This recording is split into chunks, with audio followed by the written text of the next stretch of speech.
Я приветствую вас, дорогие друзья, уважаемые гости и подписчики моего канала. Всем большое спасибо за то, что следите за прямыми эфирами и давненько не встречались. Есть что обсудить с Семеном Ураловым. Он на связи прямо сейчас. Семен Сергеевич, приветствую вас. Приветствую, Александр. Зрителям в прямом эфире всегда отдельный привет.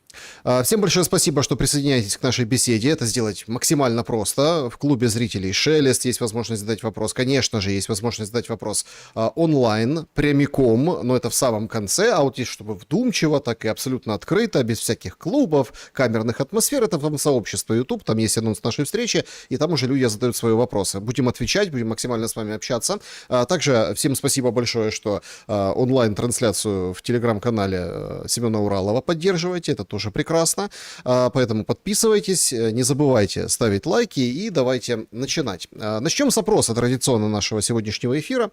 Он звучит следующим образом. Зачем Зеленский врет об уровне потерь в ВСУ? Сегодня как-то доглядели, да, в прямом смысле слова, доглядели интервью на Fox News, где... В общем, 50 тысяч убитыми, 400 ранеными, говорит Зеленский, и там больше 1,5 миллиона потерь у российской стороны.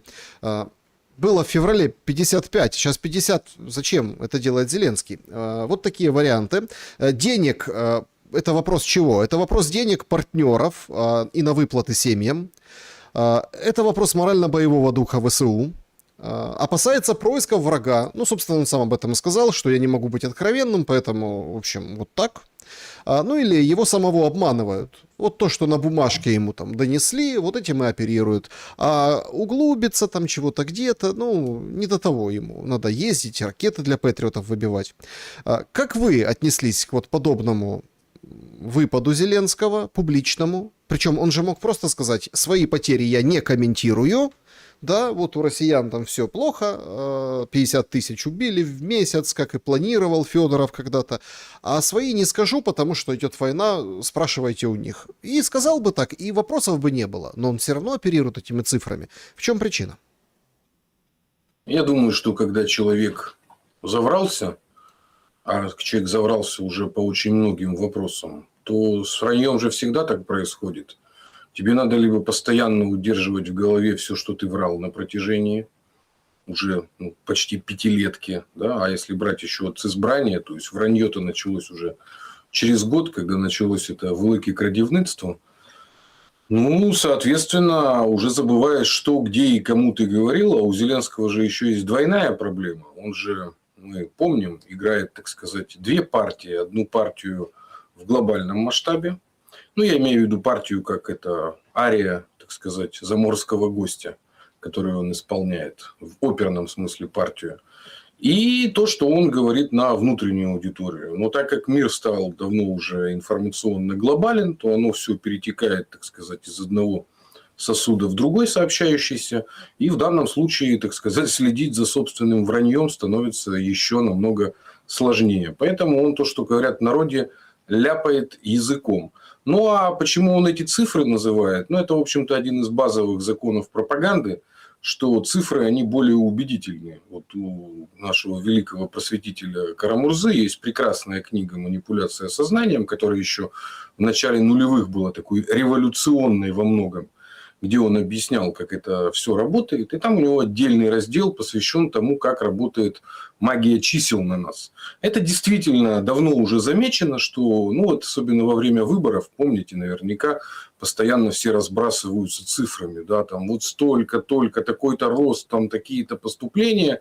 И человек, подпадая под эту магию чисел, вот, он немножко, так сказать, становится зомбированным. Поэтому Зеленский как профессионал, в общем-то, и манипуляции. И, опять же, я его считаю людоедом, убийцей, предателем собственных предков, но он очень талантливый манипулятор и, по большому счету, специалист в том, что я разбираю, то есть, когнитивной войне, то есть, он умеет и давать подачи информационные, и, в общем-то, держит удар, лжет с таким, с каменным лицом, И поэтому, да, он это умеет. Ну, и он по привычке, как уже профессионал, в общем, привык, так сказать, цифрами раскидываться направо и налево. Поэтому то, что называется, сболтнул то, что было на языке, но откуда взялась именно эта 50 тысяч, ну, сложно сказать. Вот. О чем-то он думал про какие-то 50 тысяч.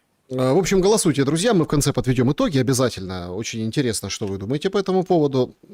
Ну, смотрите, Семен Сергеевич, он же тут говорит еще об одной очень интересной вещи. Что такое победа, что такое проигрыш? Значит, Россия не побеждает, Украина не проигрывает, мы сохраним независимость государства, мы уже, значит, выиграли. В принципе, эти пасьянсы, эти колоды, что такое победа, что такое проигрыш, мы проходили давно. Но ситуация-то же, ну, она ухудшается. Летят по Озону, теперь вот прилетело, по Wildberries, по разного рода объектам на территории России, чего не было раньше. Ну и понятное дело, чего не было раньше, это вот такой жесткой блокады портов. Кабы летят по разным городам, ракеты летят по Одессе, уничтожаются суда, заправки, причем это все на левобережной Украине, там подсчитали, тоже логистика, тоже, ну и не без эксцессов. Сейчас даже если диверсия не скажут, если не диверсия, то это просто какой-то ужас. Судя по всему, после таких событий в Вишневом и на выставке в Бучанском районе, в Капитановке, наверняка будут находиться крайние, там, задерживаться и так далее. Власть будет демонстрировать власть, но война-то обострилась достаточно серьезным образом. А получается, критерии победы и поражения те же самые. Почему? Потому что после отказа от Стамбула, если мы отталкиваемся вот именно от точки, да, то есть я выделяю там СВО-1, 0,2, 0, ну вот где-то после отказа от Стамбула этот конфликт перешел в состояние, ну, выживет только один. Но какое-то время были еще иллюзии, связанные с нашим этим, как он, Душком Анкориджа, что США выступит в роли арбитра, то есть они сменят позицию соучастника конфликта на позицию арбитра, и тогда, как внешние управляющие, они как-то на это повлияют, да, и тогда могла бы выйти какая-то, ну, скажем так, ну, вот вы как любитель футбола, да, и спорта вообще, ну, победа по очкам. Нет, это уже перешло в ситуацию, как эти бои без правил, да, то есть уже до полного нокдауна или нокаута. И, в общем-то, по всей видимости, я не буду повторяться, эти тезисы у вас отлично в последней беседе раскрыл товарищ Димура. Вот.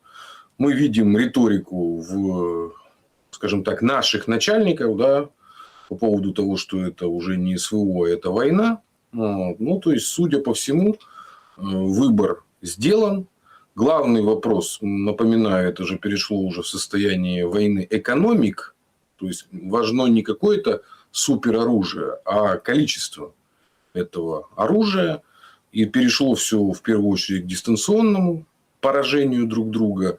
И, в общем-то, это началась война на истощение. У нас подробная была беседа с моим коллегой Иваном Лизаном как раз о войне на истощение, такая именно на цифрах, да, то есть вот, ну, что, где, как и где происходит. Но просто разница в этой войне на истощение в том, что Россия, как мы говорили, воюет за свои, и поэтому нанесение ударов по России приводит к тому, что растут издержки на восстановление этого всего. Ну, а на Украине, в общем-то, никто ничего восстанавливать не собирается. И вообще непонятно, способен ли это делать. Единственное, что происходит, это насыщение новым оружием со стороны Запада в первую очередь. Но мы видели, что, вот, например, когда вчера ударили уже по предприятию, которое штатовское. США, да, выступит в роли арбитра. В общем-то, был прецедент в Киеве, если я не ошибаюсь. Ну и, соответственно, рано или поздно, ну, опять же, товарищ Димуров вас это разбирал, ключевые контрольные точки – это Дунайские порты, это переходы с Польшей. И тут как раз очень мы видим, насколько аккуратная стала риторика польского начальства. Да? То есть, раньше, помните, там дрон какой-то залетел, какую там разгоняли истерию. Вот. А тут, в общем-то, уже, говорят, ракета залетела, да? И все очень аккуратно, и без всяких, так сказать, лишних заявлений, потому что поляки о чем-то начали догадываться. Но это связано, в первую очередь, я думаю, польские элиты, они не хотят финансировать, потому что уже кампания с духом Анкориджа, она же в чем заключалась? В перекладывании финансирования на европейцев, а поляки в эту войну, они же включались с целью заработать, Ну, а они не открыто об этом финансировать. говорили, да?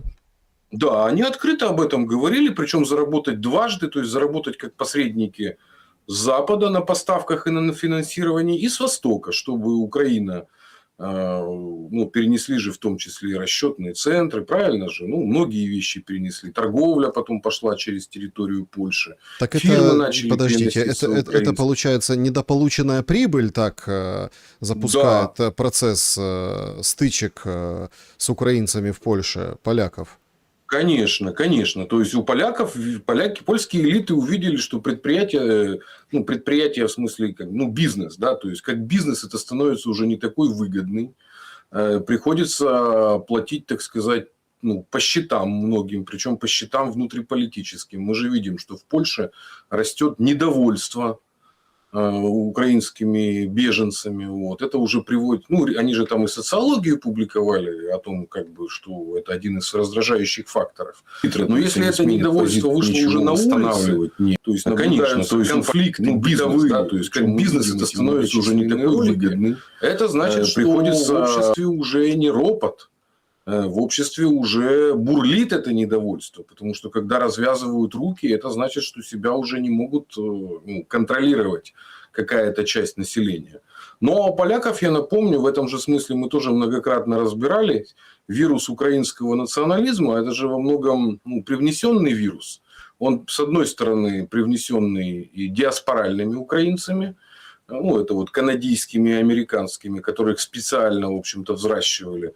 А с другой стороны, это польская версия, потому что украинский национализм в своих истоках, я думаю, тут Кость Бондаренко может много рассказать о том, как в конце 19-го, начале 20 века вот эти вот хлопоманы, которые появились в Польше, да, они, в общем-то, когда Польша находилась в составе, еще часть Польши в составе Российской империи, как вот польские элиты, которые были в этом смысле более аристократичные, более городские, более образованные, как они подзуживали зарождающуюся новую вот эту украинскую интеллигенцию, еще внутри Российской империи. Кстати, об этом же мы тоже с вами на последней, по-моему, беседе про Мицкевича и Пушкина вспоминали, да, которые, с одной стороны, в общем-то, уважали друг друга как поэты, но, тем не менее, уже Мицкевич был, так сказать, заражен вот этим вот вирусом, и, соответственно, поэтому польский национализм, он очень похож, потому что украинский национализм, он имеет на уровне схемы похож, он имеет два вектора, украинский национализм, антирусский и антипольский. И польский национализм, он тоже имеет два вектора. Антирусский в широком смысле этого слова. Для них все, что на Востоке, это русины, русские, то есть просто еще Россия есть как государство. И антинемецкий. Но так как поляки сейчас находятся внутри Евросоюза, то они, собственно, антинемецкий национализм всячески пытаются подавливать, но сама идея национализма никуда не делась. Она, в общем-то, вырывается уже даже в бытовых конфликтах. Поэтому это только начало. И Украина, пост Украины, как я и говорю, она состоит не только из того, что внутри Украины, еще те, кто уехали из Украины, да, но они же несут на себе печать всего этого украинства. Они же, может быть, ни в чем не виноваты, сидят себе, тихо живут, никого не трогают, но на них это тоже начнет распространяться. Но посмотрите, в Европе в принципе рост антимигрантских настроений. Мы видим, сейчас между да. Италия, Испания, какое пишут свежее обострение. 60 тысяч уже по состоянию на этот момент, когда мы в прямом эфире, уже 60 тысяч марокканцев поперли на Испанию вплавь на вот этот анклав на другом берегу Гибралтара. Говорят, за сутки будет до 100 тысяч, все в шоке, армию вводят. В общем, беда-беда. Итальянцы говорят, а давайте сейчас испанцев приостановим Шенген, чтобы не перли дальше. Да, но тут, понимаете, какая загогулина. Я хочу ее с вами обсудить.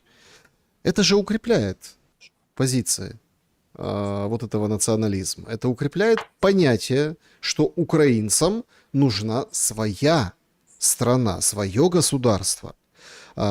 И тут давайте немножко с другого ракурса на это посмотрим. Проблемы с поляками, они как раз-таки на руку режиму внутри.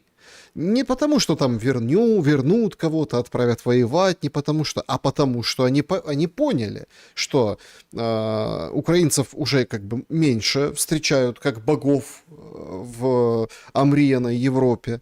Они поняли, что с Россией война там на поколение, горшки побиты, ну как бы белорусы там держатся как-то туда-сюда, но тем не менее. То есть некуда приткнуться, нужно быть самим. А все-таки вот этот вот национализм, или как там Зеленский говорил, блогерша американская, нацизма нет, мы не нацисты. В общем, это же очень классная подпорка для вот этого желания быть у себя дома.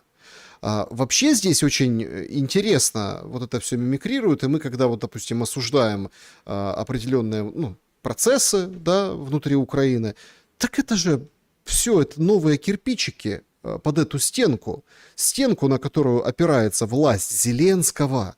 Ведь тоже так интересно, в этот же момент перед прилетом ракеты к ним уже заезжал, к Туску, не к Новороцкому, к Туску заезжал Зеленский. И они с ним поговорили, ну и Туск возьми и выдай вчера, говорит, 100 дней, и все закончится.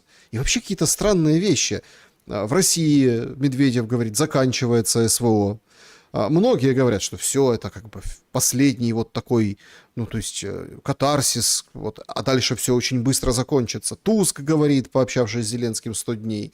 Более того, там советник бывший Федорова, сегодня уже Зеленского по этим технологиям вообще, сокрушается, говорит, мы им говорим, это, мы, украинцы, россиянам говорим, это все безрезультатно, они все продолжают. Но тоже нам настроение поста, вот этой публикации, тоже, что все пора заканчивать. То есть оно все как бы пора, но ничего не заканчивается. А наоборот, вот этот режим внутри Украины, режим Зеленского, укрепляется, но вот такой побочный эффект.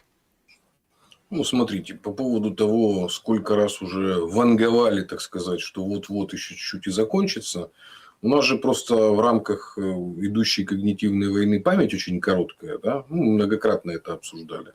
Давайте вспомним, начиная со Стамбула, когда были отведены войска из-под Киева, в общем-то, каждые несколько месяцев был такой всплеск, что вот-вот еще чуть-чуть и закончится, вот зерновая сделка еще чуть-чуть и закончится, вот контрнаступ еще чуть-чуть и закончится, вот Курская область еще чуть-чуть и закончится. Это я просто напоминаю нам, так сказать, современным людям, у которых память, она такая очень стертая, несколько лет как месяц воспринимается.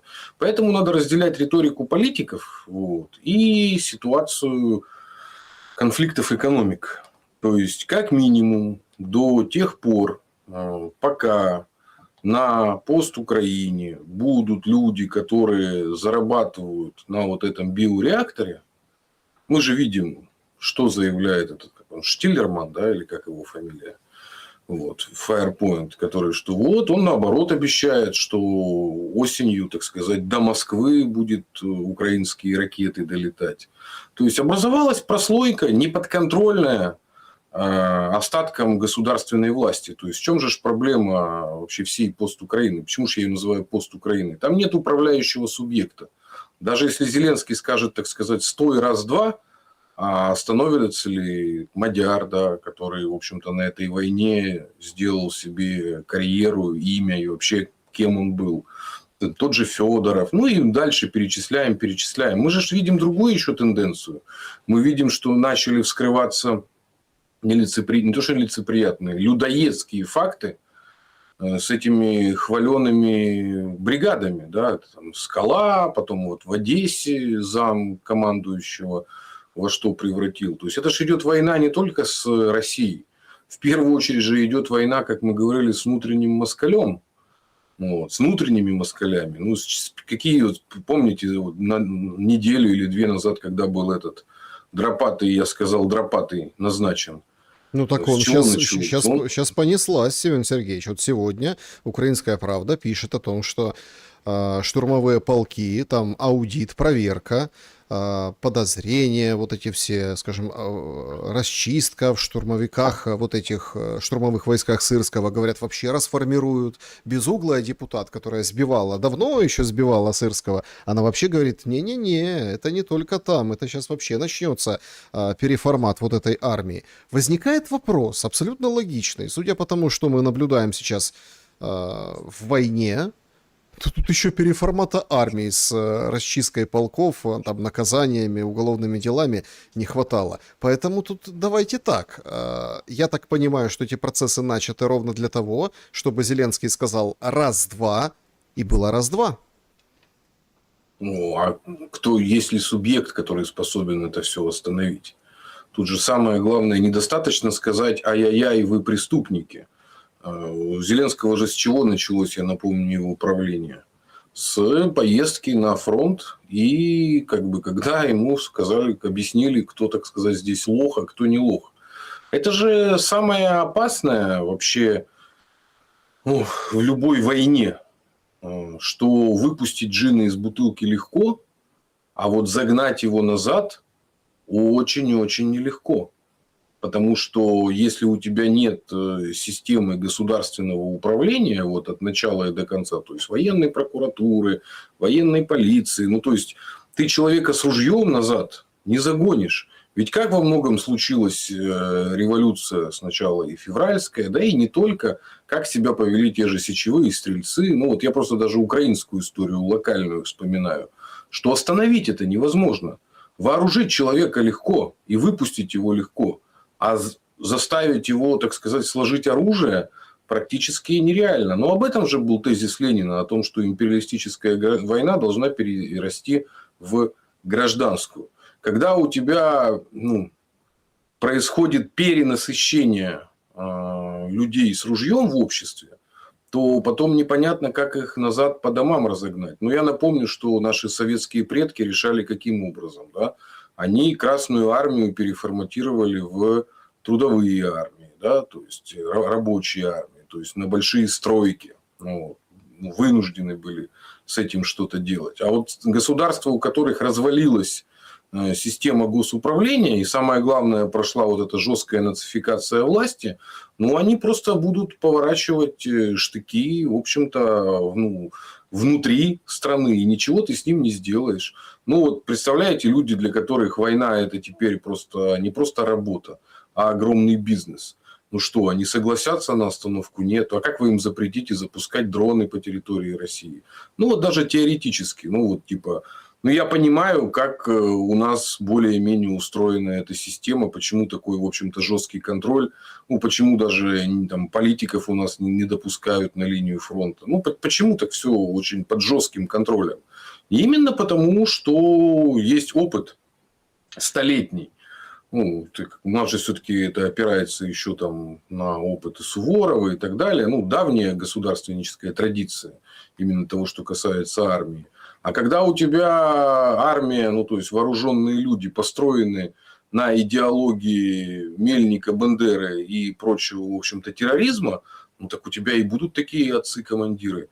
Посмотрите, я где-то недавно это расследование тоже неплохое читал, там с этим, с русской фамилией, Михалев, что ли, харьковчанин, да, который объясняет, что, в общем-то, даже если вы отступаете, вы все равно для нас цель. В общем, очень четко объясняет, вот эти расследования, которые поперли по поводу ситуации во всех этих штурмовых батальонах. Они же воюют со своими же. А схема, это я напомню, мы тоже это многократно разбирали, СБ ОУН, Лебедя, которого эвакуировали. То есть все почему-то про Бандеру говорят, они напоминают, как это было устроено. А ТЦК, вы представляете, вернутся эти люди с ружьем, так сказать, которые находятся в СЗЧ, как только ситуация облегчится. Но они же в первую очередь пойдут мстить тех, кто их отправил в этот биореактор. И вот это и будет переход, так сказать, войны с Россией в войну внутреннюю, гражданскую. Вот и все. Это поэтому Путин не хочет брать перемирие, паузу. Опять-таки, вы же видите по итогам этой встречи. Во-первых, все друг друга обманывают. То, как это делает Трамп, это, конечно, Надо отдать ему должное. Он может приехать пообниматься с Эрдоганом и сказать, что да, F-35, Эрдоган толкнет С-400, те, которые стали вот камнем преткновения, а потом раз, и нет F-35. Госдеп написал отчет «не дадим». Он может очень классные фотографии публиковать с Зеленским. Зеленский там всех своих публикует. Сказать, вот, сейчас Локхид Мартин встретились. Потом как-то что-то Боинг заортачился, головки для патриотов, наведение для того, чтобы Украина производила давать. Потом он сам начинает, пишет, вот пресса ночная, да, ну, утренняя ночная, что так как-то вот он сомневается. Он говорит, санкции, Грэма закопали в гробу закрытом. Санкции, да, вот это. Так а какие санкции? А он берет в этот законопроект, всовывает Иран. Ну, то, что ему важно, то, что ему болит сейчас, то, что ему нужно решать. А оно с Ираном вообще никуда не едет. Вот это же четко было выписано под Россию. Эти законодатели за голову хватаются, говорят, елки-палки, что ж ты делаешь? Ты что, на русских играешь, чтобы мы вообще не проголосовали этот законопроект? Получается, кинул Зеленского, с духом Анкориджа кинул Путина, со всеми кинул, и в условиях стратегической неопределенности снимает сливки. Ну, то есть, получается, вот так это все выглядит, вот эта политика. Ну, мы уже давно определились, что Трамп в первую очередь это коммерсант. И как были сообщения у нас недавно о том, что он за время своего президентства заработал больше, чем за предыдущие 60 лет. То есть, это человек, который четко...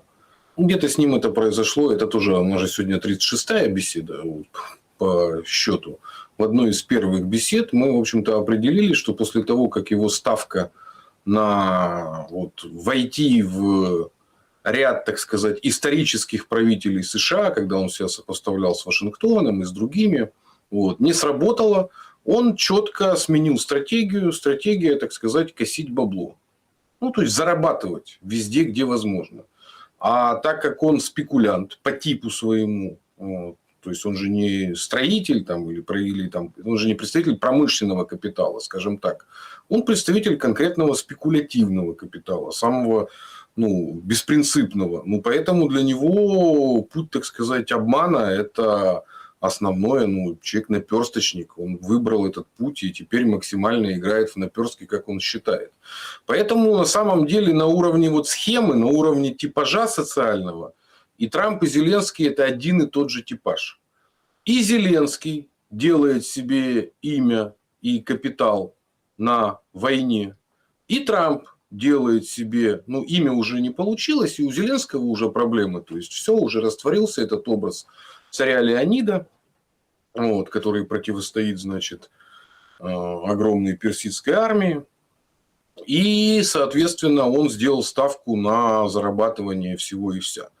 То есть, со всего, чего можно. То есть, это энергетические схемы, тоже уже подзабылось дело Миндича. Вспомните, сколько было разговоров, что сняли Ермака, и теперь что-то изменится. И что изменилось? Сняли Ермака. Он до сих пор остается такой же, так сказать, фигурой, только стал уже серым кардиналом, без должности. Уже правительство поменяли, не раз поменяли. Но схемы-то все остаются. Поэтому это оба человека, которые выбрали зарабатывать на войне. Но разница в чем? То есть, Трамп – это глобальный спекулянт. Он зарабатывает на войне с помощью таких, как Зеленский.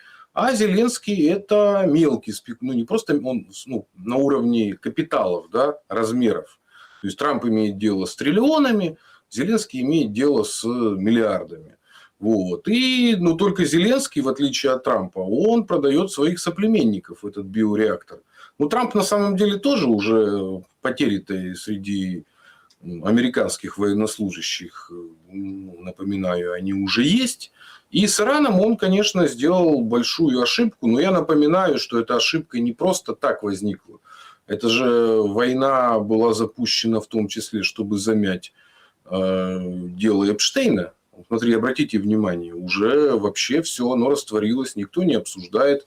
Была одна из версий, что таким образом им манипулировали израильские элиты. Обращаем внимание, как себя вел Нетаньяху на встрече с Трампом, там даже на уровне жестов, невербалики.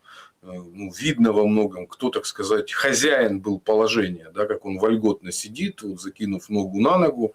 Вот. И это то, во что его, с одной стороны, втравили израильские элиты, но в том числе для того, чтобы отвлечь внимание. Потому что я напоминаю, что в когнитивной войне борьба за внимание – это тактический уровень. И вот на тактическом уровне он достиг своих целей. То есть, действительно, историю про то, что, в общем-то, весь правящий, как сказать, прослойка, класс США представляет из себя не людей, то есть извращенцев, как бы детоубийц и просто моральных вырожденцев, она, в общем-то, как-то отступила на второй план. Ну, точно так же, как убийство девочек иранских. Да, с чего началась во многом война с Ираном? С демонстративного уничтожения. Ну, и все вот эти вот карпы, их все вот эти новые IT, так сказать, военная элита, ну, на стыке военных технологий и IT, они же, ну, у вас Павел Щелин много это рассуждает на эту тему. То есть, я небольшой специалист в именно морально-этических характеристиках элиты США, но с моей точки зрения это уже что-то, какая-то такая бесовщина очень серьезная. Вот. Люди себя возомнили сверхлюдьми, но об этом еще Ницше разобрался в конце XIX века. Ну, и немцы на это, в общем-то, тоже докатились. Вот, так сказать, народ, который великих гуманистов воспитал, потом до чего он упоролся. Так что это бывает обычная история с властью, которая чувствует свою полную безнаказанность. А президенты США, они же, в принципе, всегда были безнаказаны. Их, если не убивали, вот, то они всегда выходили сухими из воды. А кто из американских президентов понес какое наказание за какую войну? Никто никаких наказаний не понес. За пробирку Колина Пауэлла кто-то ответил. Вот смотрите, Ирак. Прошла уже американская оккупация. Страну погрузили в хаос. В стране, так сказать, создали на ее территории огромный эксперимент вот с этим вот ИГИЛом, ну, то есть с античеловеческой, так сказать, такой организацией, ну, такого типа вообще ужас какой-то. Помните, да, ролики, как они с казнями снимали в этом самом. Они уже на пике своей могущества динар чеканили, то есть вот эта вот антисистема, абсолютная химера по Гумилеву, то есть людоедская такая организация, она уже чуть ли себя не властью объявила на территории Ирака. И вот Ирак, вот мало того, что ничего не нашли, никакого химического оружия, страну разнесли. Вот. И вот только-только она начинает, страна, так сказать, что-то где-то восстанавливаться, и тут ее снова как бы бомбят, и еще и саудиты к этому подключаются. Поэтому я думаю, что на Ближнем Востоке гегемонии США конец, и все вот эти вот страны-шестерки, очень странные вот эти вот монархии, они пойдут первыми под нож, и это, конечно же, будет... Ну, я надеюсь, что это будет началом конца американской гегемонии, потому что все-таки весь 20 век проходил под эгидой, что это сукин сын, но это наш сукин сын. И такие, как Нетаньяху, как арабские монархии, могут творить все, что хочет, все, что хотят под крышей США. Но помните, как они человека расчленили, своего оппозиционера в дипломатическом посольстве, и потом по частям куда-то вывозили? Это Так же античеловечески. по-эпштейновски тогда. Да, понимаете? И поэтому, в общем-то, сейчас мы находимся на какой-то такой вот исторической точке. Ну, а внутри-то США тоже... Смотрите, вы как-то про укрепление не сказали ничего. Укрепление Зеленского, понимаете? Ведь Зеленский тоже хочет быть Нетаньяху. Они так друг он на друга, давно укрепился. Они друг на друга так и смотрели, когда пересеклись там, да? Вот. Так им война нужна, конечно. И так как это Нетаньяху, нужна бесконечная война на ближнем и на дальнем подступах. То есть, на ближних подступах они ведут войну локальную своими силами, а на дальних подступах им нужна война чужими руками. То есть, арабских монархий и США. И Зеленского аналогичная ситуация. Им, с одной стороны, то есть, он может вести локальную войну на своих ближних подступах, а на дальних подступах ему нужно, чтобы кто-то тоже начинал эту войну. Поэтому он же о чем постоянно говорит? Да? Он постоянно о том, что нужен как бы некий второй фронт, да, то есть что кто его вопрос, кто его откроет, и постоянно всех провоцируют. И с моей точки зрения, если бы Иран не устоял, вот на что был сделан расчет, то очень многие, которые особенно поперлись в эту пиздилошную, ну, которую у нас называют Совет мира, неправильно, потому что мы что же разбирали, это Council of Peace. А Council – это правление. То есть, почему у нас называют его Советом, это глубокая самоколонизация. Если переводить, это правление мира. То есть, это вот сели такие вот боссы, которые решили, что они, так сказать, правят миром. Вспомните, сколько народу поперлось в эту пиздилошную. И Токаев, наш союзник, туда полетел. И Алиев туда помчался. То есть, это были люди, которые вот так вот потирали руки, что ага, сейчас мы наживемся на том, что американцы, значит, будут врагов, так сказать, убивать, а мы вместе с ними будем их разделывать. Ну и что, не будем получилось? наживаться на этом Подождите. всем. Ну и что, не Ну, получилось? не получилось. Почему? Ну вот приезжает Алиев к Мерцу, высокомерно себя ведет, гонит энергоносители в Европу. Это же то, что давно не получалось и давно хотелось. Вот оно, понимаете? Вот оно. Типа Россия не может обеспечить, у них там вот эти обстоятельства, мы обеспечим. У Алиева, Пашинян смотрит на Алиева, тоже начинает там крутить жопки помидоров, понимаете, по поводу Европы. Его, конечно, не особо хотят, но тем не менее. Ну, отрывать вот эти хвостики, да, вот это, и давай, то как бы себе, говорит, Россию, в суд на Россию подадим, что это и не хотят покупать у нас ничего. И вообще, Конечно. Шантажируют. ЕАЭС, вот этот союз экономический, вообще, говорит, без нас развалится. Нормально, они все, кто там в этом пиздилошной, как вы говорите, они все там. Плюс, я хочу такую подбросить интересную мысль, ведь это же понятно, как божий день. Испанцы как бы обидели мышку, написали в норку, да, в отношении Трампа. И смотрите, какая у них сейчас кардибалеты с мигрантами какие происходят. Ну вот, смотри, ну еще раз. То есть, понятно, что миграционный вопрос очень сложный в Европе. И испанцы пытаются из него выйти, как раз-таки стоят на этих либеральных рельсах. Это, конечно, критике поддается огромной, но они как бы всех принимают, они вот это вот все. А им вот это возьми хрясь, и вот в один момент... И погнали наши городских. Марокканское чудо, понимаете? Это ведь тоже, ну, если так посмотреть по хронологии отношений, это тоже, видимо, какая-то история вот этого мирового правительства. Им там, марокканцам, они, короче, насолили Трампу, их подготовили, это количество. Причем, смотрите, там одни пацаны. Ну, там все мальчики бегут, там девчонок так и нет, все в основном вот эти. И побежали, давай там в дома заселяться, лезть, вот это все. Все, мы теперь испанцы. Это же им специально подсунули. Под поводом чего? А Европа, ну вот Мерц сейчас во время нашего прямого эфира выдает комментарий, что вы должны решить этот вопрос, что такое, а давайте закроем Шенген. Если такой стране, как Испания, закроют Шенген, все, можно крест ставить на Европе, на всех на свете. Так это Трампу и выгодно, и нужно. То есть, получается, работает его схема, руления миром, не привлекая внимания санитаров.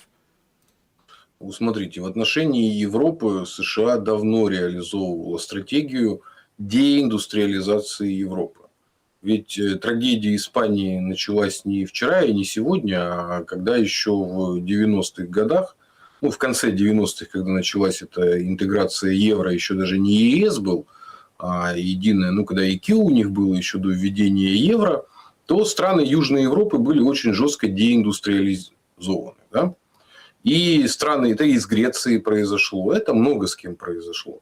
И, в общем-то, была сделка заключена в чем? Что, значит, индустрия и промышленность концентрируются в Европе Северной, то есть, это Германия, Нидерланды, вот, в меньшей степени Франция, ну, тоже Франция сохраняла атомную энергетику.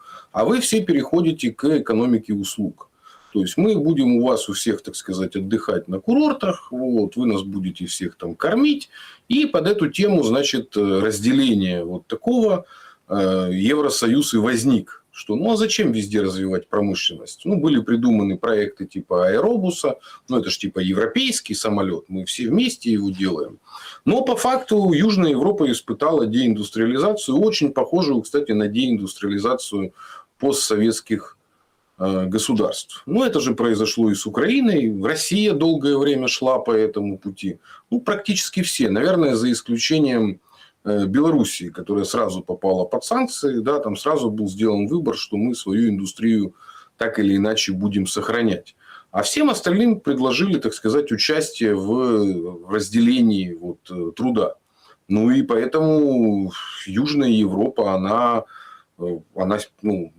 так сказать, плоды сейчас собирает той политики, которая была выбрана еще 20 лет назад.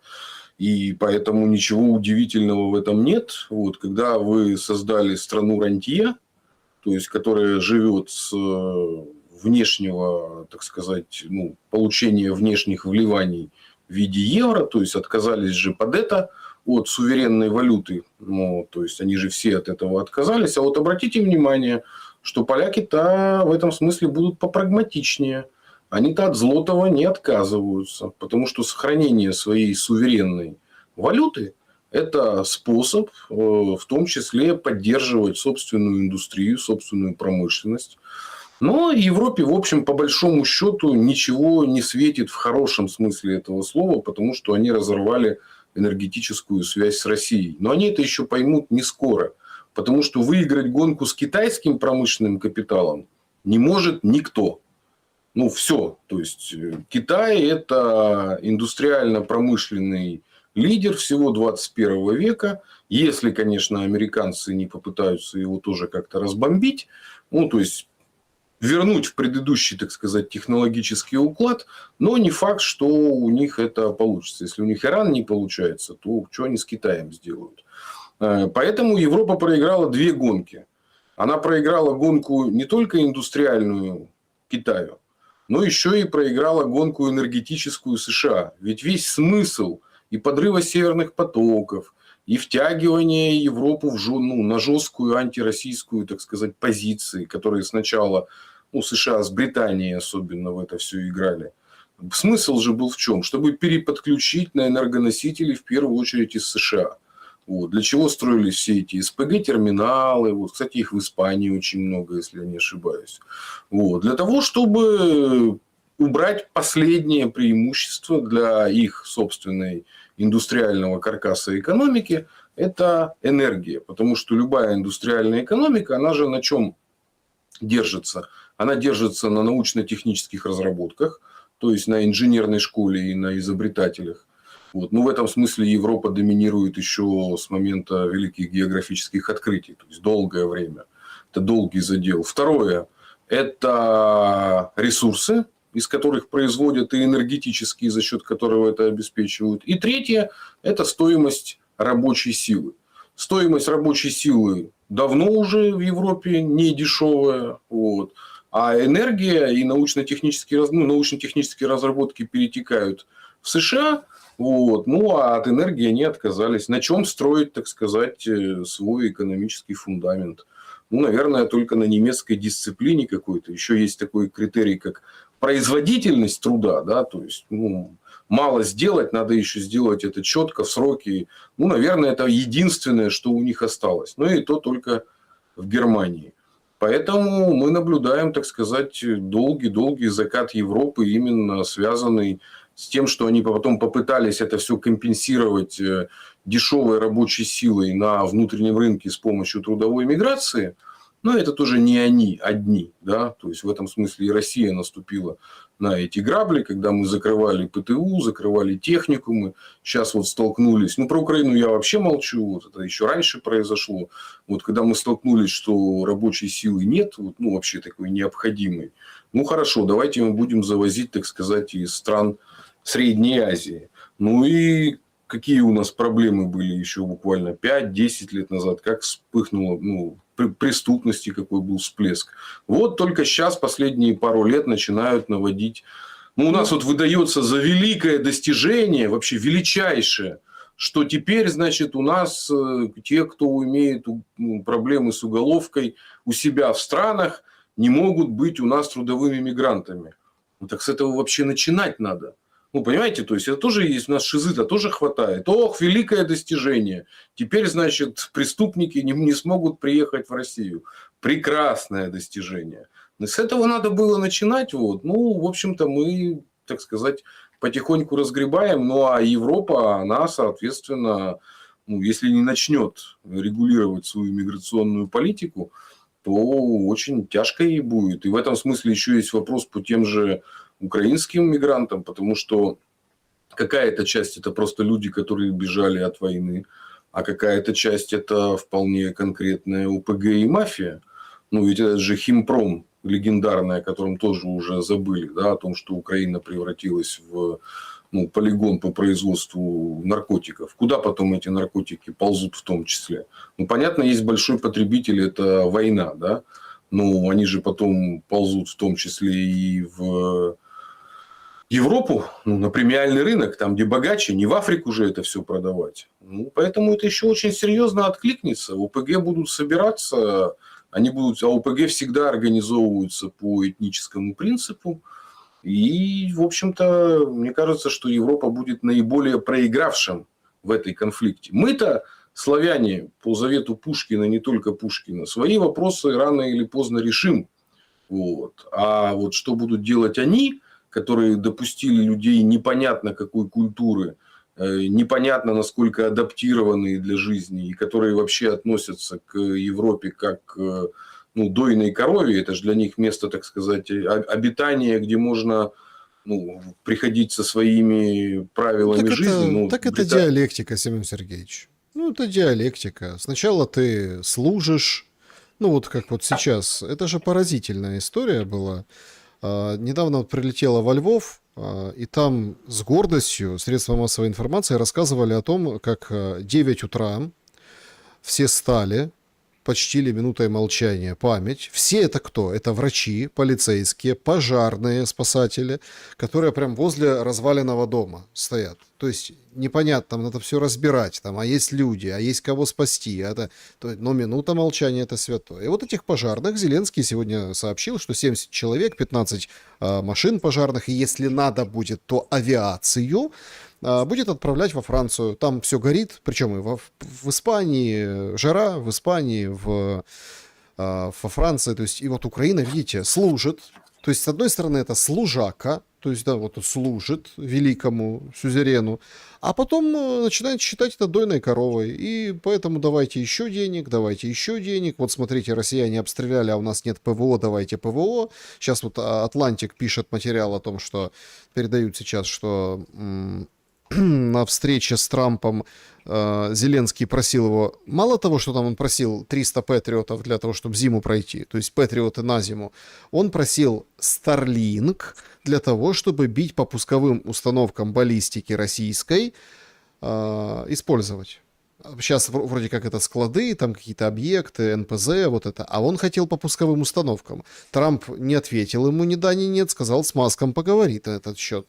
Но опять-таки, вы же понимаете, дайте вот это, дайте вот это, дайте вот то. Кто? Дойная корова у Зеленского — это Запад. Это все понимают. Но я бы хотел развернуть наш разговор в другое русло. Так а война куда идет? Вот куда сейчас реально идет война?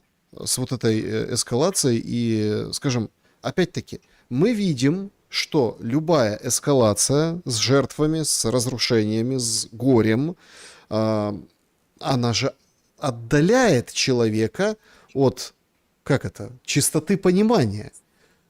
Отдаляет. Конечно. Конечно. Человек в условиях войны не способен вообще концентрироваться на чистоте понимания, потому что он борется за выживание. Но когда у тебя центральная является задача выжить, как ты можешь думать о каких-то перспективах? Месяц, 2, 3, 4. Ты просто живешь на инстинктах, и никакого другого у тебя способа жизни нет.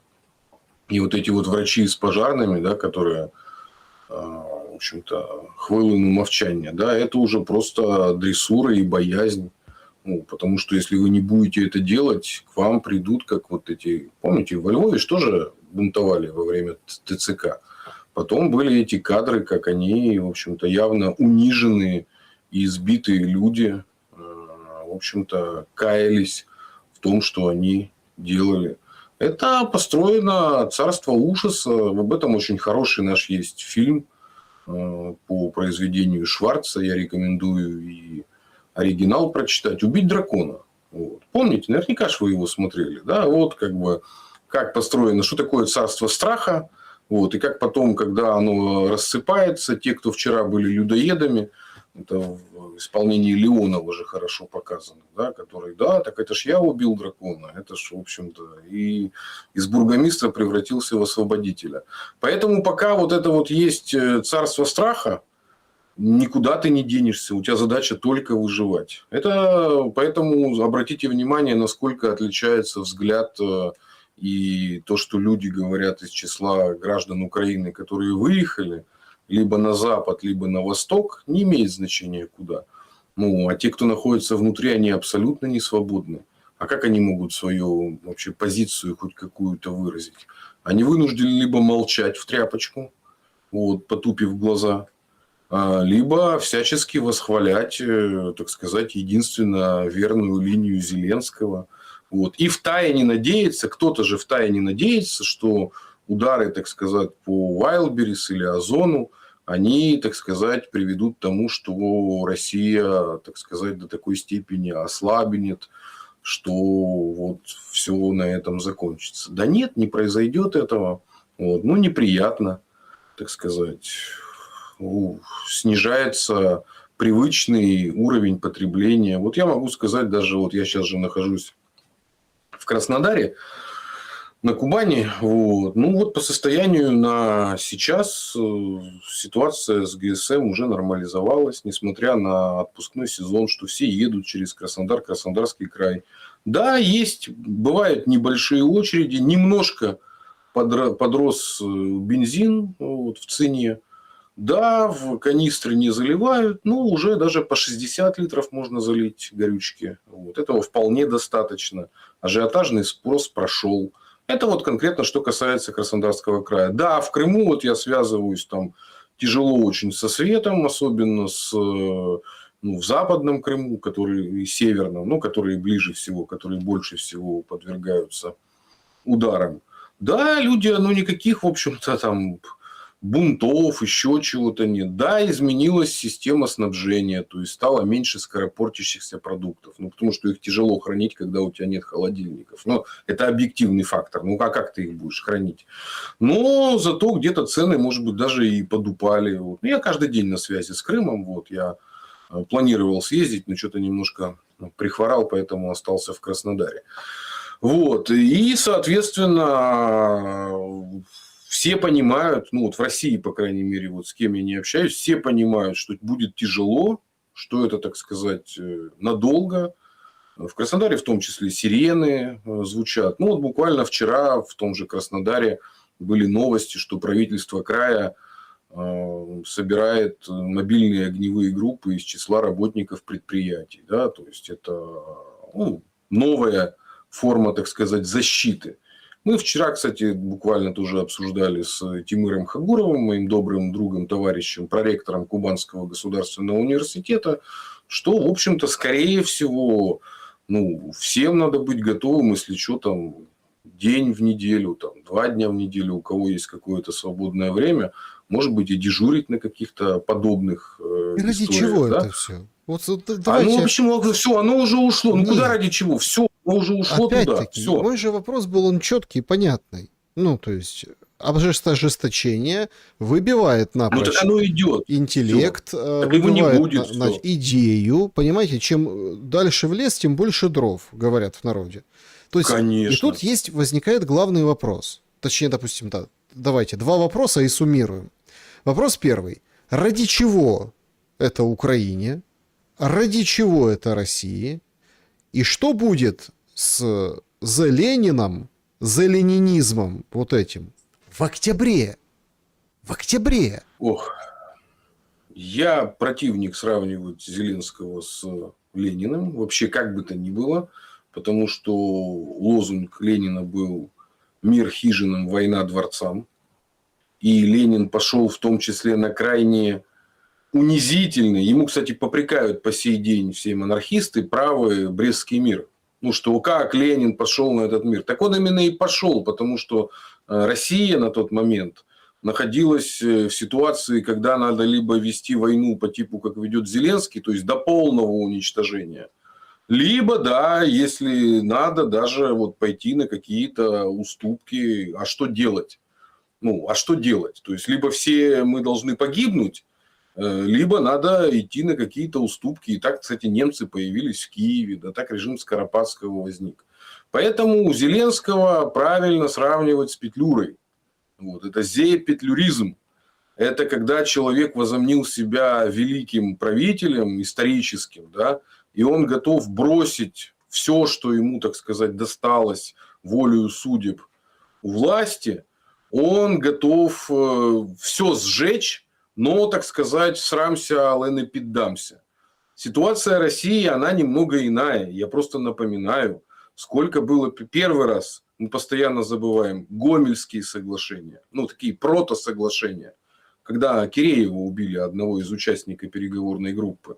То есть, первая была подача, вторая была подача, Стамбульские соглашения. Ну, вот о чем-то, да, даже Токаев сейчас вот вспоминал у нас, может быть, вернулся к Стамбульским соглашениям.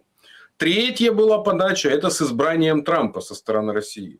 То есть, может, ну, как-то что-то договариваемся. И по большому счету я напоминаю, что те же Гомельские, Стамбульские, ну, прото-Гомельские соглашения, там не было, контакты были, да, и потенциальные Стамбульские соглашения, они же еще были до того, как провели референдум о включении Херсонской и Запорожской области. То есть, тогда речь не шла еще даже о Херсонской и Запорожской области. Речь шла только о Донбассе. И более того, я тоже нам, так сказать, таблетку для памяти включу. Вспомните, было 3 ключевых дня. Я постоянно о них напоминаю, об этом все забывают. Вспомните, было признание ДНР, ЛНР до начала СВО. Еще до начала СВО. И был ультиматум: выводите войска. И было 3 дня. Вот, ну, это, я говорю, последнее предупреждение, которое было перед СВО. То есть, ну, не зря же это так было. Потом я напоминаю, как я это в шутку тоже называю, Артур Рыцарь круглого стола, вот это вот собрание у Путина, помните, когда он собрал все свой ближний круг, да, и каждого спрашивал. Но это же тоже был сигнал. Ну, сигнал о том, что вот, посмотрите, это консолидированная позиция всех, так сказать, ну, правящих, высших правящих представителей России.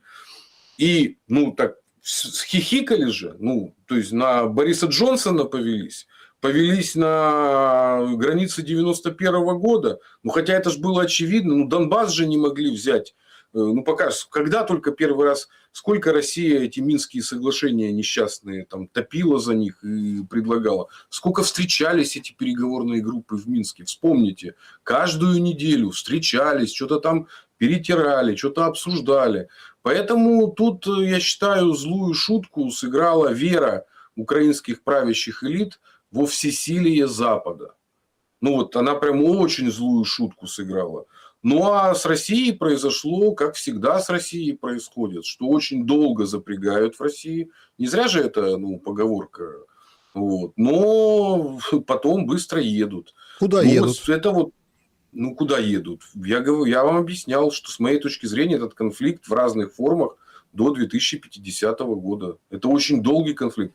Мне не нравится то, что так. Ну, вот, я не испытываю никаких иллюзий. Я потерял как профессионал, ну, имеется в виду, то есть, я испытываю неудобства в связи с началом СВО, да, то есть, я не выгодополучатель этого всего, то есть, но я пришел к выводам, это, подчеркиваю, со мной мои коллеги российские, многие не согласны, но я пришел к выводу, что Украина в том виде, в котором она есть сейчас, и тут бы я хотел как раз процитировать, я как раз когда готовился, нашел очень интересную книгу еще 1960 года. Марко Терлиця «Правнуки погані» называется. Издано в Киеве, радянский письменник, 1960 год. Вот. И вот это украинец, настоящее его имя Петро Кравчук. Вот. Он очень интересно разбирает, как это было и вот как, откуда эти идеи вообще проросли. И вот на 21 странице он нам четко пишет, да, о том, що як відомо, українські буржуазні націоналісти, як ті, що перебувають в західноєвропейських смітниках, так і ті, що опинилися за океаном, особливо після Другої світової війни, очікують на Третю світову війну, атомну війну, як коня на воду. Вот. И как они испытали, значит, разочарование о том, что американцы не хотят устраивать эту войну. Ну, а дальше они, в общем-то, вот прям цитирует он газету «Вільне слово» вот, 59-го года, що Новий рік 59-го року почався у світі зовсім не по лінії наших бажань, що і совєтська ракета нібито закружляла довкола сонця, і Мікоян, значить, приїздив до США, і на Кубі случилось перемогу. И, значит, им, вот этим вот кровожадним клікушам, значить, все, що затискається не тільки довкола останніх вільних бастіонів світу, але довкола нас особисто. То есть они их только уехали туда, то есть их бежали после Великой Отечественной, Ну да, и сразу занимались в Аргентину, этим бизнесом. Да. И вот дальше тоже очень прекрасно, на 252-й странице, в чем идея их? Это я вот прям, когда это читал, вот готовился, подбирал эти цитаты, я прям видел всех этих, которые бабки собирают с украинцев на эту войну. Это вот статья Олекси Яворського на 252-й страниці, теж із вільного слова 58-го року, да?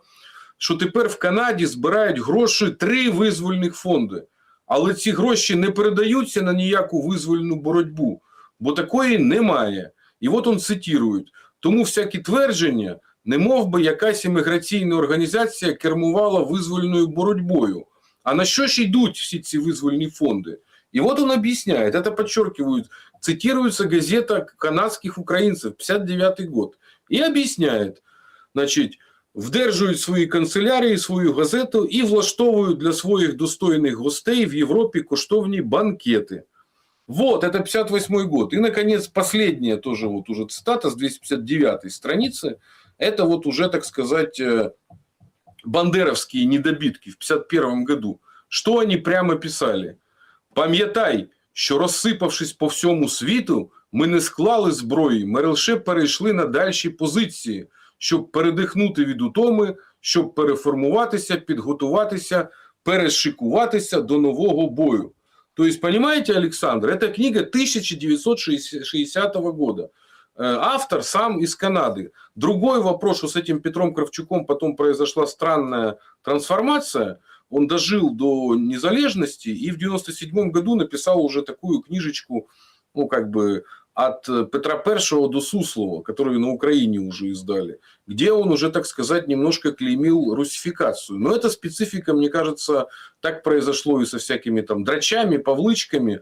Но вот конкретно эта работа «Правнуки погани», она основана на конкретной фактуре. Очень рекомендую всем почитать, она есть в открытом доступе, чтобы понять, что вот эта вот идея войны с Россией понад усе, это идея, которую они у себя на канадийщинах и в Штатах лелеяли. Они на это срочно сборы свои, вот эти донатики собирали на эту войну, тратили на себя, да.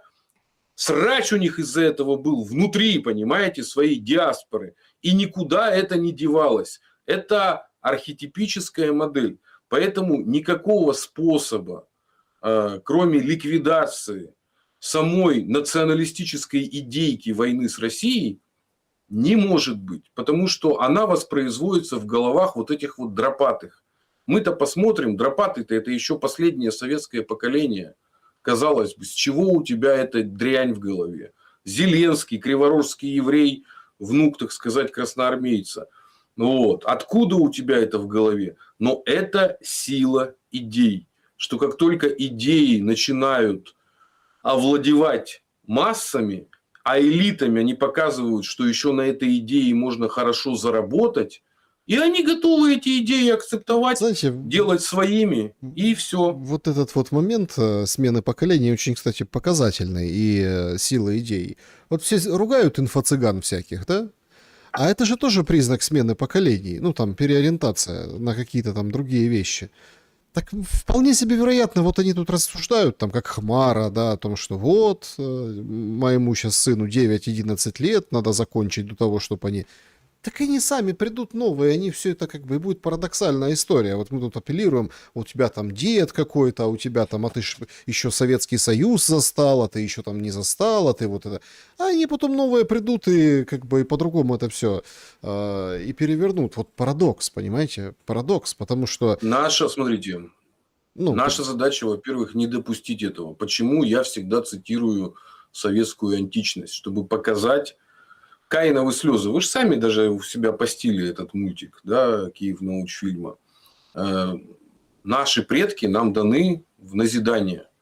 Поэтому нам историческая память, историко-политическая память нужна для того, чтобы избегать ошибок. И когда мы понимаем, что наши предки ходили по подобным граблям, ну, вот, наша задача в следующем поколении этого не допустить. И когда мы совсем маленькие были, вы еще там не родились, когда наши родители повелись на вот эту глобальную разводку под названием разрядка, новый мир, Европа, значит, от Лиссабона до Владивостока, когда мы вывели войска из ГДР, то есть Чехии и прочего, когда мы открыли границы для всех этих недобитков из Канады, из США, мы тогда пустили этот яд.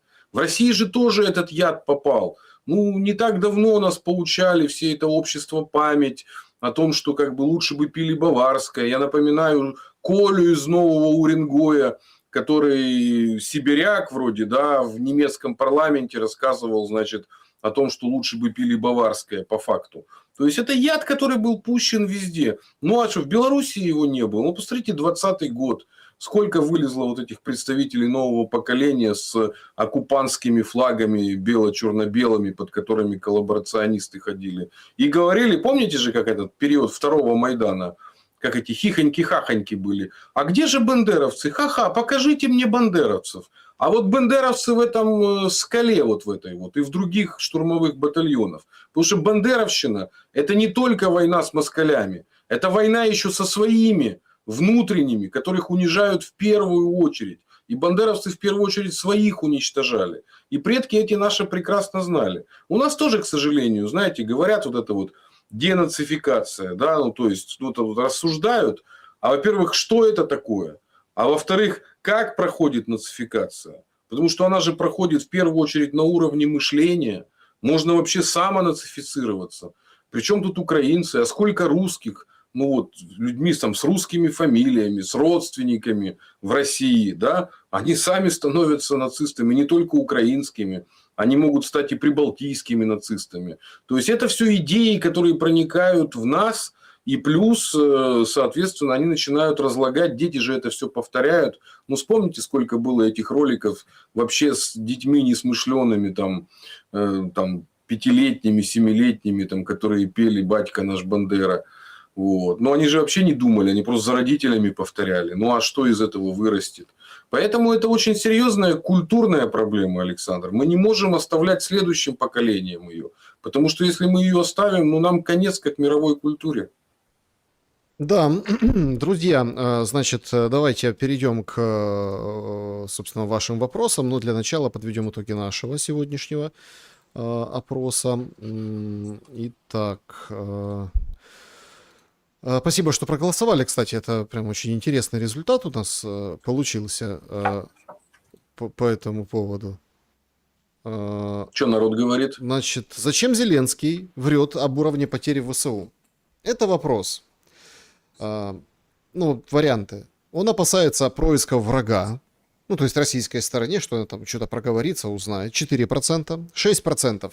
Его самого обманывают. Ну, бумажки подсовывают, там, типа, у всех все хорошо, теплая ванна в этом смысле, да. 30% считают, что это вопрос морально-боевого духа. То есть, если это опубличить, все плюнут, скажут, да пошли вы, и вообще не соберешь даже там, если полстраны сделать ТЦКшниками, а по другую половину и то, в общем, не получится ничего.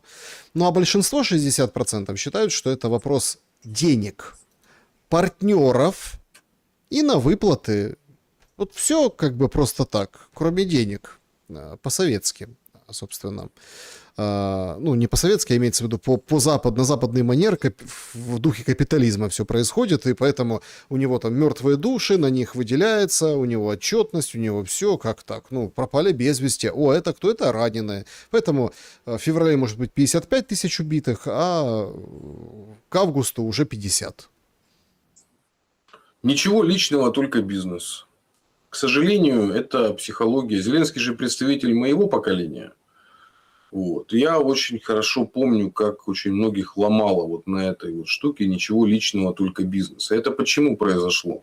Потому что мы успели застать еще вот первых несколько классов идеологических, да, ну, то есть, когда учили одному, а потом на наших глазах развернулось, что хозяевами жизни стали те, кого, в общем-то, нас учили презирать. Ну, то есть, проституток, бандитов, подонков, да.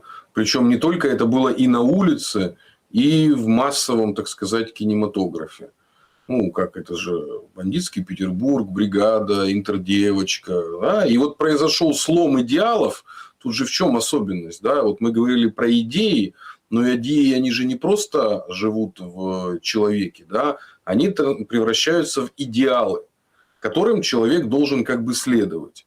Ну, а соответственно, если у тебя поломались идеалы и были заменены на противоположные, человек становится очень жестким циником и, в общем-то, постоянно себя оправдывает. А человек же такая сволочь, он же во всем себя оправдать может. Ну, и, соответственно, вот как бы они постоянно могут себя оправдать. Это ж не я такой, жизнь такая. Помните, да? Не мы такие, жизнь Ну да, такая. да. Это вот последствия вот этой морали. Так, поехали. Вопросы для вас. Режим Блиц. Вопросов много. Давайте пройдемся. Спасибо за долгожданный эфир. Спасибо вам, что ждете и смотрите, и слушаете. Семен, скажите, как можно справиться Украине, если 45% населения замешаны в подсудной коррупции, а 85% в бытовой? То есть садить треть страны и национализировать конфискованное у половины, чтобы построить страну МРИ. Вопрос, это же невозможно. А как быть? Ну, бытовая коррупция, ничего в ней страшного нет. Вот это люди просто в условиях разрушенного государства пытаются как-то решать вопросы. То есть это, вертикаль, да, ее придется, так сказать, полностью заменять. Ну, тут другого способа нет.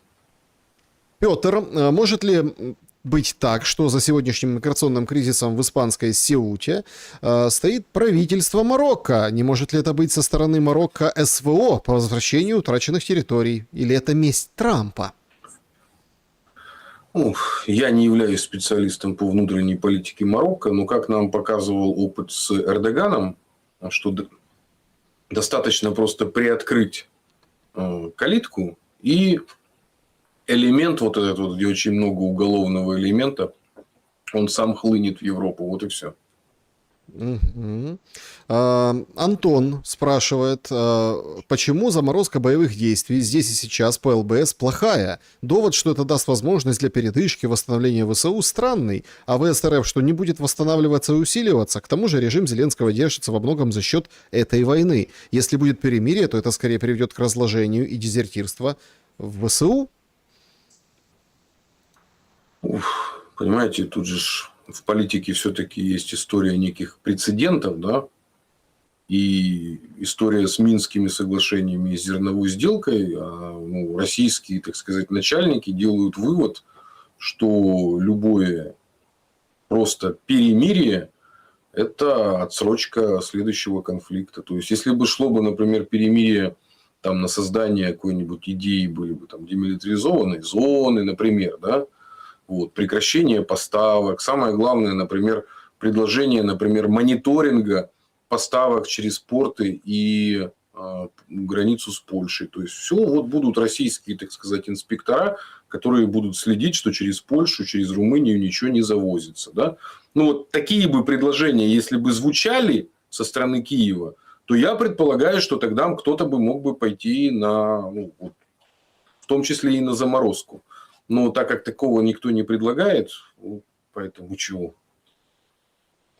Так, пользователь пишет, можно вернуться к нашим выборам в Думу? Есть новые партии, новые лица, или будет как в Украине с Надей Савченко и побратимами? Наберут героев СВО, поставят первыми лицами, а в большинстве останутся династии депутатов, которые там десятками лет сидят. И срочно создадут новые партии из участников программы «Время героев», и прошедших скупят, переманят. Или вообще заморачиваться не будут, выборы без выбора будут? Вот такой вопрос задает пользователь.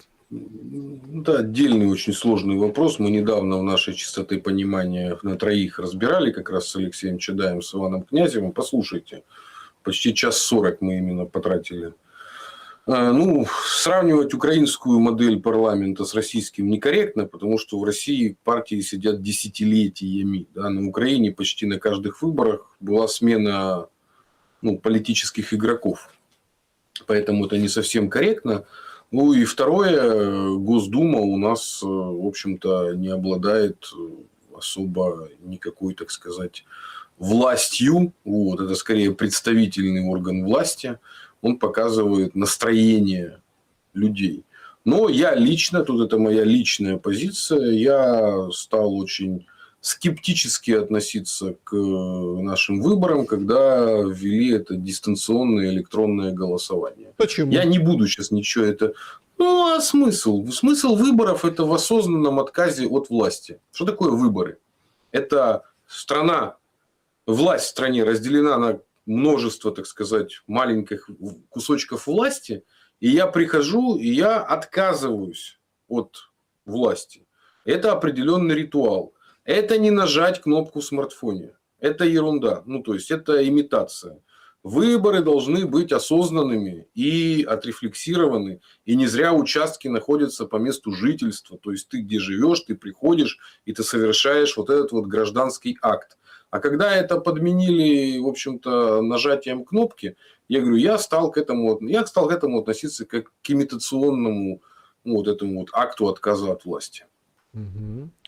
Зачем России? Такой вопрос. Зачем России руины Краматорска, Славянска, Горловки, так же, как и в Солидаре, Горловке, Бахмуте, Авдеевке, Покровске, Волчанске, Часовом Яру и Торецке? Там же только разруха и безлюдье. Такой вопрос. Это такой вопрос странный. В смысле, что зачем? В условиях войны, когда ты захватываешь что-то, ты всегда получаешь руины. Но если я вам скажу так на уровне хозяйства, то даже Крым 2014 года, который достался России, так сказать, абсолютно мирно и добровольно, по сравнению с тем, что он превратился до начала СВО в плане инфраструктуры, дорог, электроэнергетики, инфраструктуры, назовем так, в широком смысле этого слова, это тоже были вполне себе руины. Я прекрасно помню дороги в Евпатории и окрестностях, их там с 1989 года никто не ремонтировал. Поэтому, по большому счету, вся Украина, за исключением дороги Киев-Одесса, еще при Кирпе построенной, трассе на Борисполь и ряде трасс и стадионов, построенных к Евро-2012, это все во многом советские руины. А то, что касается линии боевого соприкосновения, знаете ли, тут каждый город находится в этой так сказать, диалектической развилке между Мариуполем и Мелитополем. То есть, Мелитополь, который, так сказать, сдался добровольно, без сопротивления, там вообще ничего не произошло. А Мариуполь, где сидели самые, так сказать, отборные азовцы, он, в общем-то, был очень серьезно поврежден. И все. Лена Востроилова, вопрос. В соответствии с историей войн, Европа придет к войне с Россией или друг с другом? Семен, выскажу свое мнение. Европа – это история войн. Нет армии, не воюет с Россией Европа. Есть – воюют. Как Украину, замечу, не в 14-м, а подтянувшись. То есть, Европа друг с другом или с Россией будет воевать? Европа вообще состоялась за счет колониальных захватов. Есть очень хорошая книга нашего историка Евгения Тарля, еще дореволюционного, потом советского, называется «Европа периода колониальных захватов». Очень рекомендую прочитать. Любимый историк Сталина был.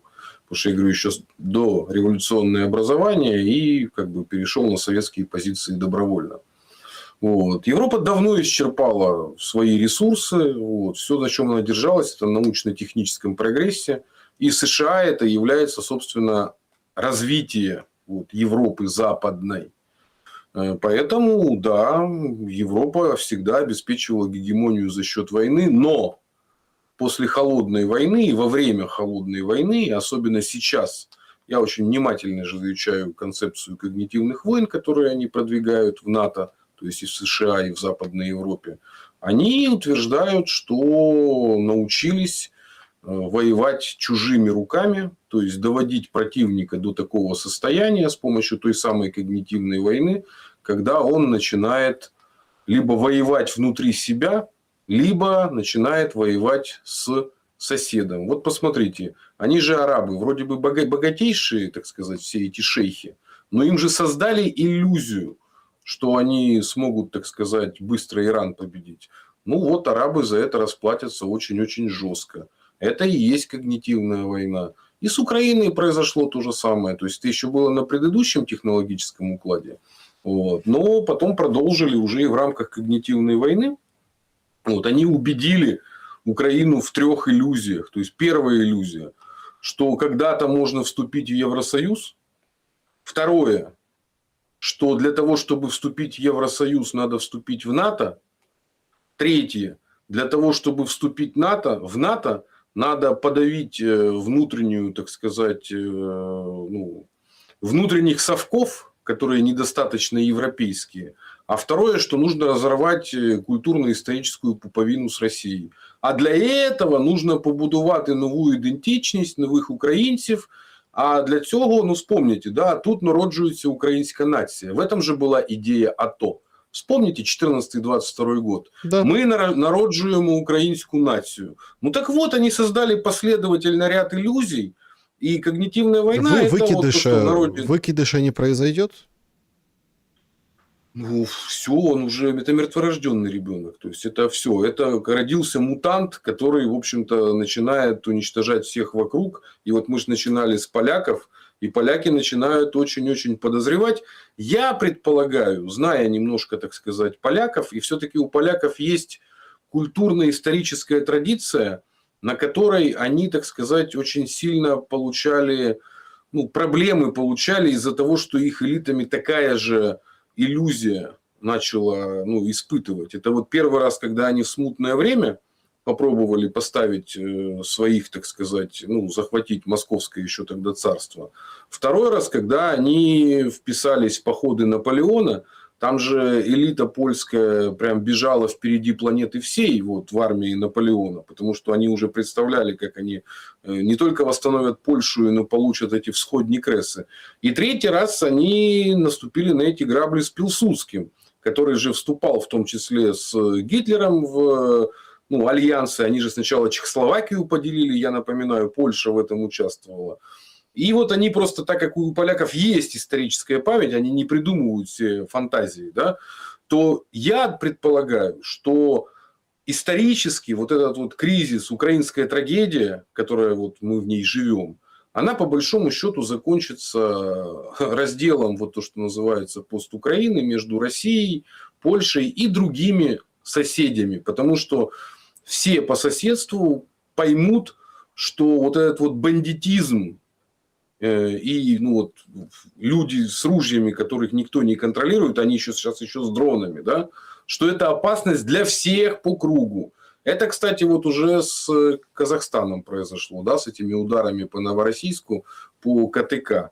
Вроде, казалось бы, Казахстан и юрты, так сказать, стабильности, неславности поставлял, и прямо Россию не поддерживает, и вот всячески, так сказать, балансирует. Опа, а удар все равно пришелся от украинцев, которые... Там британцы помогут. Там уже Пакистан говорит. Конечно, давайте. Да, помогут. Давайте на Пакистан. Давайте, да. Да, поэтому да, еще и этих разведут. Казахов, кстати, похоже очень разводят, как и украинцев разводили. Семен Уралов был моим собеседником сегодня. Спасибо за время и мысли. Спасибо, Александр. Я хочу еще отметить, что важный сегодня день, потому что это первая трансляция с маячка нашей студии в Краснодаре. Так что надо запомнить этот день, 31 июля. И всем чистоты понимания. Спасибо. Да, вот такой вот маячок, вот так вот он выглядит, друзья. Все спрашивают, что там на каждом этаже квартира. Чтоб вы заходили. Заходите, друзья, поставьте лайк, поставьте сердечко, лайк, в зависимости, где смотрите трансляцию. И, конечно, напишите в комментариях, с чем согласны, с чем нет. Ну и берегите